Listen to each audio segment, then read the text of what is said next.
हमारे साथ आज मृणाल सिंह आ रहे हैं शो पे इनक्रेड से, वो भी प्रैक्टिशनर है इन्वेस्टिंग के। और मृणाल बहुत शुक्रिया। मुझे यकीन है इस बात का कि हम सब की तरह आप भी बफेट साहब के एडमायरर हैं और उन्हें गुरु मानते हैं, और ढेर सारी चीज़ें आपने उनसे सीखी होंगी लॉन्ग टर्म इन्वेस्टर के नज़रिए से। तो आज जब उनका 93rd बर्थडे है और हम उनके गुरु मंत्र डिस्कस कर रहे हैं, अपने व्यूअर्स को याद दिला रहे हैं, ऐसी कौन सी सेइंग है या गुरु मंत्र है बफेट साहब की जो आपको बहुत ज़्यादा समझ में आती है और आपकी खुद की इन्वेस्टिंग प्रैक्टिस में आप उसको उतारते हैं? जी, बहुत ही उम्दा सवाल है Ajay ji. Thank you for getting me at the show. Opportune दिन है। वैल्यू इन्वेस्टिंग के महारथी हैं बफेट साहब। सो एक तो आपने मेंशन कर ही दिया, जो इंग्लिश में कहते हैं कि rule number 1 is don't lose money, rule number 2 is don't forget rule number 1। But एक और उनकी एक सेइंग है जिसको मैं कहूंगा कि काफी डीप इम्पैक्ट है उसका इन्वेस्टिंग पे। बेसिकली जो वो कहते हैं कि market is a mechanism in which the money moves from the impatient to the patient. So ये भी एक बहुत इंपॉर्टेंट एलिमेंट है इन्वेस्टिंग का कि मार्केट एक ऐसा मैकेनिज्म है कि संयम जिसके पास ज्यादा है पैसा उसकी तरफ शिफ्ट करेगा धीरे धीरे, इम्पेशेंट टू पेशेंट। सो ये एक बहुत इंपॉर्टेंट बिसाइड्स जो आपने ऑलरेडी मेंशन की है कि डोंट लूज मनी, ये एक मार्जिन ऑफ सेफ्टी या वैल्यू इन्वेस्टिंग का कोर फाउंडेशन है। ये दो काफी डोमिनेंट आई वुड से कि स्टेटमेंट हैं या फिलॉसफीज हैं बुफे साहब की, और ये कोर हैं किसी भी वैल्यू इन्वेस्टिंग अप्रोच की। बिल्कुल सही कहा आपने। मृणाल, ये बताइए कि इस समय आपको मार्जिन ऑफ सेफ्टी, एक और गुरु मंत्र जो है, किसका था? हावर्ड मार्क्स जी का एक किताब थी, बड़ी बहुत ज़्यादा फेमस किताब है मार्जिन ऑफ सेफ्टी, सारे इन्वेस्टर्स को पढ़नी चाहिए। आपको इस समय इस बाजार में मार्जिन ऑफ सेफ्टी मृणाल सबसे ज़्यादा कहाँ पे नज़र आता है? कुछ लोग बोल रहे हैं एकदम हेल्दी एक्टिव बुल मार्केट है, इसमें वैल्यू ढूंढना थोड़ी चैलेंजिंग हो जाता है। आप कहाँ देख रहे हैं अच्छी वैल्यू? सो रिलेवेंट प्रैक्टिकल क्वेश्चन है। अगर आप देखें ब्रॉडर मार्केट्स के हेडलाइट वैल्यूएशन तो स्टीप हैं।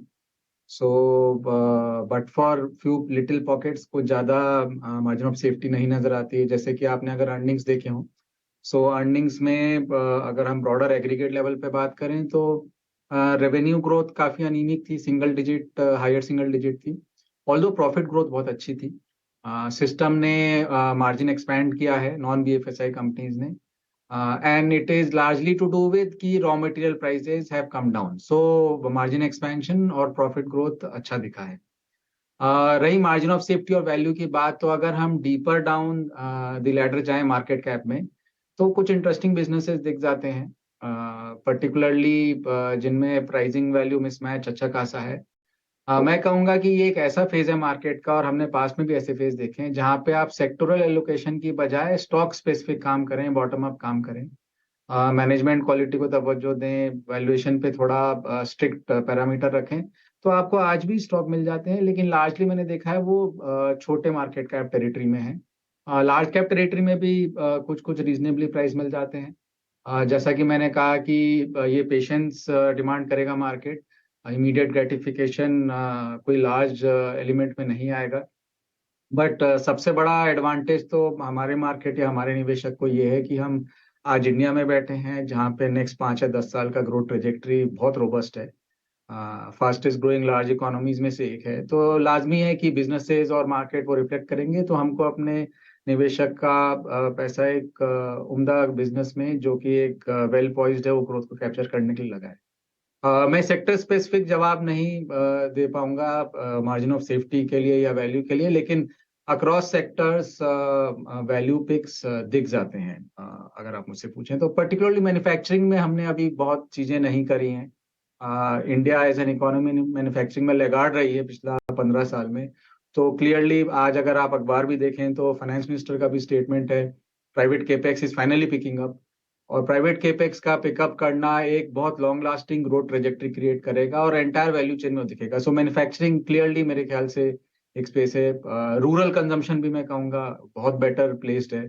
आपको काफी लैग लैग किया है कोविड के बाद पर्टिकुलरली, बट अगर आप अक्रॉस द बोर्ड ग्रोथ देखें तो वॉल्यूम ग्रोथ रूरल में क्लियरली सेगमेंट्स में दिखनी स्टार्ट हो गई है, एंड मेरे ख्याल से अगले साल वो ब्रॉड बेस दिखने लगेगी पोस्ट इलेक्शन भी।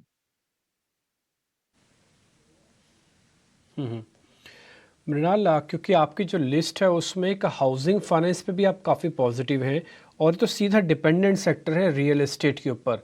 अगर आप हाउसिंग फाइनेंस पे बुलिश है, इसका मतलब आप रियल एस्टेट पे भी बुलिश ही होंगे। तो मैं इन दोनों सेक्टर्स में अभी भी वैल्यू बाय ढूंढ सकता हूँ अगर मैं टेक्निकल्स की हेल्प लूँ या कुछ डेरिवेटिव्स वालों की हेल्प लूँ। तो इन दोनों सेक्टर्स पे आप बुलिश हो, रियल एस्टेट एंड हाउसिंग? नहीं, मैं हाउसिंग फाइनेंस को रियल एस्टेट पे एक्सटेंड नहीं करूंगा। हाउसिंग फाइनेंस एक अलग बिजनेस है और बहुत बड़ा सेक्टर है। वो ऑलरेडी, अगर आप हाउसिंग फाइनेंस का मार्केट देखें, वो एक सिक्योर्ड सेक्टर है किसी भी लेंडर के लिए, और ऑलरेडी 500 बिलियन की ट्रेजेक्ट्री पे है मार्केट साइज। इनफैक्ट उसमें काफी अच्छे वैल्यू पिक मिलते हैं compare to real estate. Housing finance में आफ्टर द डीएचएफएल फियास्को काफी कंसोलिडेशन हो चुका है। The biggest challenge housing finance में है actually borrowing rate. In fact lending rate तो मार्केट डिटरमिन्ड है, तो आपको उसमें मार्जिन बनाने के लिए एक अच्छा बोरोइंग रेट पे बोरो करना पड़ेगा मार्केट में। सो काफी कंसोलिडेटेड है, ट्रेजेक्ट्री बहुत स्ट्रांग है, और amongst the most loved sector bye policy makers है। बिकॉज अगर आप एम्प्लॉयमेंट का डेटा देखें तो housing is by far the largest employer in the country. तो इसलिए आप देखेंगे कि हमेशा गवर्नमेंट की तरफ से इंसेंटिव रहता है लोगों को, भले वो टैक्स रिबेट हो या कुछ और हो, हाउस खरीदने के लिए। मोस्ट कॉम्पिटिटिव बोरोइंग रेट्स होते हैं हाउसिंग के। सिक्योर्ड लैंड होता है, बैंक्स भी बहुत हैप्पीली लेंड करते हैं बिकॉज सिक्योर्ड लैंडिंग है।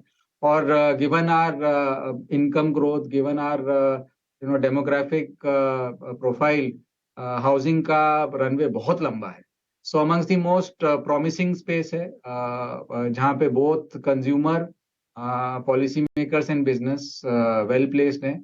जनरली हमने देखा है जब इकोनॉमिक ग्रोथ आती है, one of the first things that households want to buy is a house. So वो उसका क्लियर इफेक्ट एज ग्रोथ आएगी हाउसिंग फाइनेंस पे दिखेगा।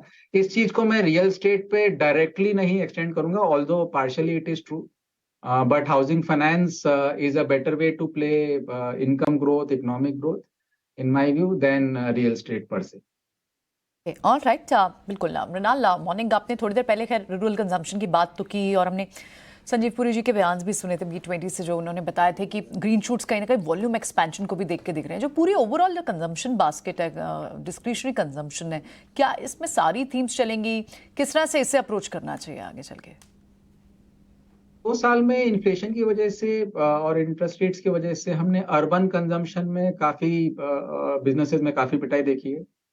मैं कहूंगा कि रूरल में तो ब्रॉडर कंजम्पशन अपटेक आएगा, because rural incomes will now move up और चीजें बॉटम आउट हो गई हैं। लेकिन अर्बन में क्लियरली सम थीम्स, जैसे मैं कहूंगा QSR, या फिर मैं कहूंगा कि shift between OTT and cinema, ये सब टाइप की जो अर्बन कंजम्पशन थीम्स हैं, इनमें भी प्राइसिंग वैल्यूएशन काफी इंटरेस्टिंग है।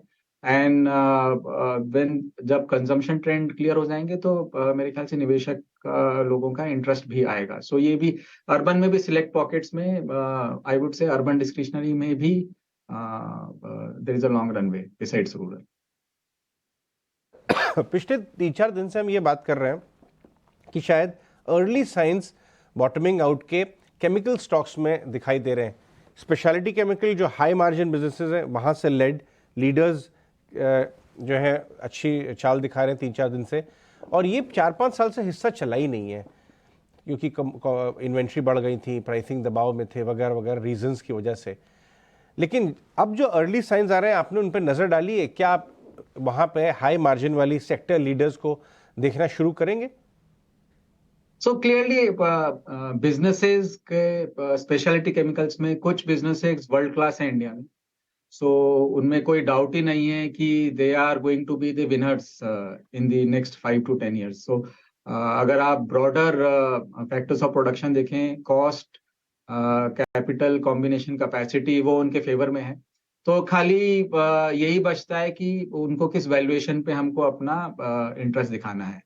सो कुछ नाम उनमें से बिकॉज जैसा आपने कहा पिछला 2-3 साल से बिकॉज वॉल्यूम नहीं था और अर्निंग ग्रोथ ट्रेजेक्टरी नहीं थी, या फिर वैल्यूएशन बहुत हाई थे, time correction plus price correction हो चुका है, तो कुछ इंटरेस्टिंग नाम उभर के आए हैं, वैल्यूएशन में इंटरेस्ट है।